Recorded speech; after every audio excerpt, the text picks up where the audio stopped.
Today is Saturday, July 27th.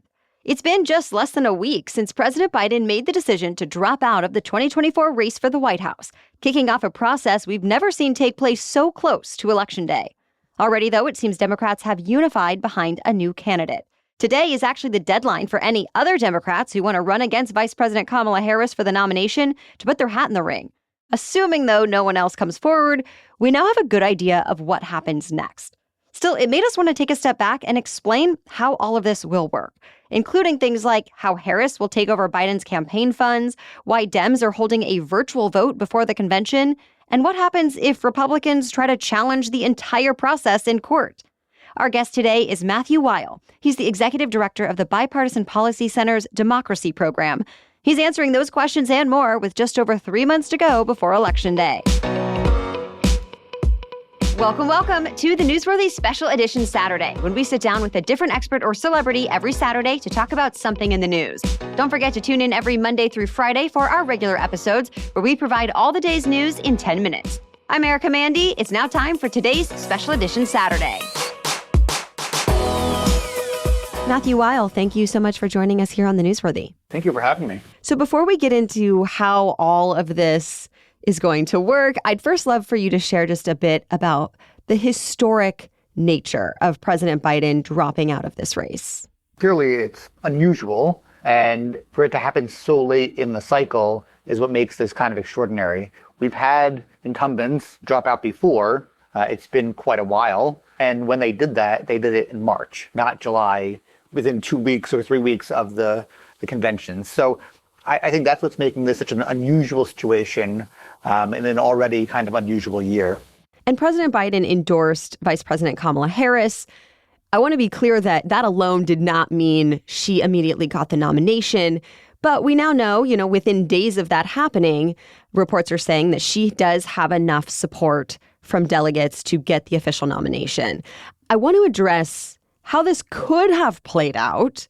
There could have been more candidates putting their hat in the ring, but there wasn't. So what happened here? Because it's so unprecedented, the DNC, the Democratic National Committee, had to come up with a process that worked. I think you're right. I think that it's very unlikely that there will be any other candidates, but they have until today, Saturday, the 27th, to kind of let people know that they're interested. I think it's unlikely, but the process still does allow somebody to get into the process this late. And would somebody have to put their name out there in order for delegates to choose them, or could technically delegates choose anybody? So no, they would have to put their name out there. And then the process that the DNC laid out required them to get 300 signatures, kind of like how ballot access works for state ballots. What if I get 300 signatures from these so-called delegates to the DNC? That's not an easy process. There are only about 4,000 delegates total in the country. The rules also require that you get only 50 signatures from any one state, so you have to get them from multiple states. It would have been a very difficult process for anybody. Once the president nominated or endorsed Kamala, I think that became almost impossible for anyone else to do. And my understanding is that from a logistics standpoint, it was easiest for Harris to take over. Can you explain that? Yeah, I think that's the clearest reason why this has happened so quickly. And it seemed like within 48 hours, the vice president had locked everything down. Part of that is because she and the president are on the same FEC documentation, the Federal Election Commission, that allows them to raise money. So it was easiest to transfer the funds that had already been raised for the president's reelection campaign to her. Now, I'll note there is some kind of rumbling that Republicans may challenge that moving or that transition of those funds to the vice president and the new likely nominee. I don't know that they'll win. I think it's very likely that the vice president will have access to those funds, and we may have litigation, but that litigation is probably likely to last beyond the campaign, so it won't have any impact on the campaign. So she can really hit the ground running with those funds, with the campaign team behind her. Yeah, and I think to be fair to her, that campaign fund had about $90 million in it that she now has access to. But within the first 48 hours of her kind of being endorsed by the president, she raised almost $100 million on her own. And that was a record-breaking amount for that amount of time, right? What does that tell you? It tells you that I think Democrats had at that point become very frustrated with the ticket. When some high-level donors started to indicate they were going to hold back, that probably held back some more rank-and-file contributors. So this was, yes, certainly historic, very quick, but also I think kind of the dam breaking, because a lot of people had been sitting on the sidelines seeing what would happen. And once it finally became clear that money really rushed in much quicker than I think anyone expected, but I did expect a pretty big bump right away. Okay, so despite Democrats getting behind her, Harris won't officially be the party's nominee until there's a formal vote. And typically that happens at the convention, but the DNC this year is set for August 19th, but a virtual vote is expected to happen sooner than that. Can you explain why that's happening? The DNC decided to set up this virtual vote because of some ballot access laws, or a ballot access law in Ohio. So Ohio has a very early ballot access deadline.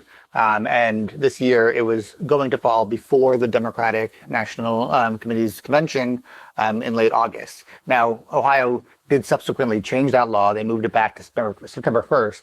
But the Democrats have been keeping open the option of a virtual vote, largely because I think they wanted to quiet some of the speculation around whether the president was going to run or not. Now that he's not running and we have a different candidate, they still have that option.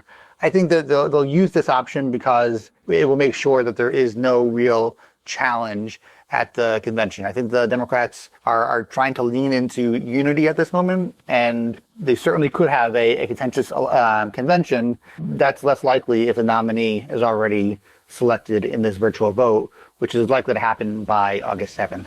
So why wouldn't they have just moved the convention earlier originally? The conventions are incredibly complex logistical operations that, they start planning for those, a couple of years in advance. So it wasn't really an option to move it. So do you think the virtual vote will speed up the selection of a running mate? I think they do want to have the VP candidate on the ballots that are being voted on by the delegates in the virtual roll calls. I think that's one thing that is going to get sped up by the fact that they are doing this virtual nomination. We won't have the kind of reveal that the RNC had.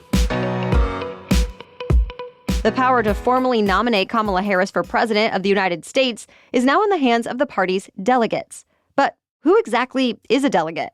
Matthew Weil explains, and he tells us what the process might be if something else happens to a candidate even closer to Election Day. Plus, why he says America's elections have never been more secure. That and more coming up. But first, a quick break for our sponsors. You all know how much I love everything I've gotten from SKIMS so far. And sure enough, after I recently requested a mini session with a stylist as a gift for my upcoming birthday, even she was commenting on my newest finds, like how cute and versatile my SKIMS Soft Lounge long slip dress is. I love how I can dress it up or down, wear it alone, or throw on a jacket over it. And just like the name suggests, it's super comfortable and soft. And yes, the stylist commented on just how luxurious my new SKIMS Soft Lounge sleep set is as well. This matching pajama set can turn a hectic day into a calm, cozy evening in an instant. It's crazy how something so simple can make a difference in how you feel. So go definitely shop the SKIMS Soft Lounge collection at skims.com. Now available in sizes extra, extra small to 4X. And if you haven't yet, be sure to let them know I sent you. After you place your order, select The Newsworthy in the survey and select my show in the drop-down menu that follows. The Newsworthy is also brought to you by Shopify. Whether you're selling a little or a lot, Shopify helps you focus on what you do best while turning browsers into buyers. That's the sound you could get used to hearing as the sales come in with Shopify. Because Shopify is the global commerce platform that helps you sell at every stage of your business. In fact, it's the internet's best converting checkout. I'm talking 36% better on average compared to other leading commerce platforms. And sell more with less effort thanks to Shopify Magic, your AI-powered all-star. What I love about Shopify is how, no matter how big you want to grow, Shopify gives you everything you need to take control and take your business to the next level. Plus, even if you think you're not tech-savvy, you can sell without needing to code or design. And Shopify's award-winning help is there to support your success every step of the way. Sign up for a $1 per month trial period at shopify.com/newsworthy, all lowercase. Go to shopify.com/newsworthy to grow your business no matter what stage you're in. Shopify.com/newsworthy. Okay, now back to our conversation. I do want to go back to the basics for a moment for our audience and just remind people all about delegates, because we hear about them all the time, but I want to make sure people really understand who they are, how they're selected, what their role is. Can you go over that for us? The way this works, kind of much like the Electoral College, we're not directly voting for the candidate of our choice. We're voting for people who are going to be committed to voting for them at this national convention. The Democrats have about 4,000 regular delegates, and they have something in the range of about 700 superdelegates. The regular delegates are apportioned among the states based on population. They are party members in the states. They are certainly connected to the state politics and the candidate that they are supporting. The superdelegates are kind of party head honchos, people who are members of Congress on the Democratic side, Democratic governors, former presidents, really kind of the party's main people. They are these superdelegates that are included. They don't have to be voted for, and they have kind of freedom of choice. They can vote for whichever candidate they want to. And how many delegates must Harris get to secure the nomination?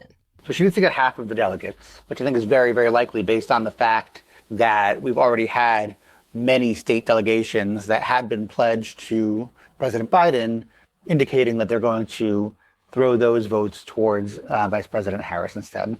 There is still some talk that perhaps Republicans might try to legally challenge the process even beyond that kind of funds of the campaign team.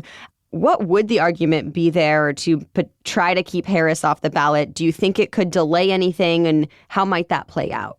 I do expect some litigation, but I expect the litigation to be dealt with fairly quickly and resolved in the Democrats' favor. What we've seen so far is some groups, some members of Congress claiming that Democrats have to keep President Biden on the ballot. That's not a real strong argument, because at this point, no ballots have been certified. The idea that the Democrats could not make a change to their nomination process doesn't really hold any water. And I'll note, the reason why the ballots haven't been certified, everyone's focused right now on the presidential contest, and obviously that's the top of the ticket, and that gets a lot of attention. But there are still 19 states that haven't had their congressional primaries yet. The primaries are going to continue through the second week of September. So these ballots in many states literally cannot be locked yet, because we don't have nominees for several federal races at this point. And that's why I do think the kind of rumblings about challenging the process Democrats have used are just not likely to have a lot of success in any court. So far, at least, what's your overall feeling on how this, unprecedented situation has gone so far, and anything you think it says about our democracy? It was a messy 2 months, obviously. I think Democrats have been in a lot of disarray. I am very glad that if this was going to happen, that the president was going to decide not to run. He made that decision before the convention. This would have been a very difficult process had he made it after the convention. And that's where I think there would have been a lot more legal challenges that actually held some water. So I do think that was what kind of ultimately forced him to make this decision, that he knew that he needed to leave time for a process prior to the convention to make this election. So that was good, because again, this could have been, as messy as it has been, this could have been much messier. If something were to happen to either candidate in this process, other than the endorsement that we saw, is it a similar process for trying to get a new candidate, if something were to happen before Election Day? If something happens to a candidate, or a candidate drops out, a candidate is incapacitated or dies after the conventions, that is a little more problematic. And, I think both parties have rules for how the parties themselves would pick a new nominee. I don't think it would be very public, and that's allowed, but I think there would be a lot of challenges to it. That's one situation. I think there's another situation where, once we have Election Day, if a candidate dies before the Electoral College meets in December, can the Electoral College votes be moved to somebody else? That's an open question. There are different rules, complicated rules that have really never been tested that would go into effect, and I think we'd have to see how that would shake out in the courts. Final thought for voters about this election overall, about, the confidence they can have in it, or the whole process that we saw play out with Biden and Harris? It is a a fact that the way we are voting today in 2024 is much more secure, accurate, and reflective of people's will than we've ever voted before. I mean, people have some romantic views about lever voting machines or punch cards, and those were not great. They had many, many problems. Right now, we have a system that is almost all paper-based. We have great technology. We have auditing in almost every state. The process is secure and accurate, and we are continuing to make it more accessible every day for all voters. So I think Americans should be proud of our election process. I know that's not always the message that is being heard publicly, but it really is true. Again, we're all Americans, and the process is safe, secure, and accurate. And it really is incumbent on all of us to realize that we have to trust in the system and respect the outcomes if this democracy, this republic, is going to work at all. Well, thank you so much to Matthew Weil of the Bipartisan Policy Center. For more information, visit the democracy section of their website at bipartisanpolicy.org. And of course, thank you for listening to The Newsworthy and for spreading the word about the podcast with your friends and family. And join us again during the week for our daily news roundups available Monday through Friday. We get you caught up on all the day's news to know in just about 10 minutes. So we'll be back on Monday. Until then, have a great weekend.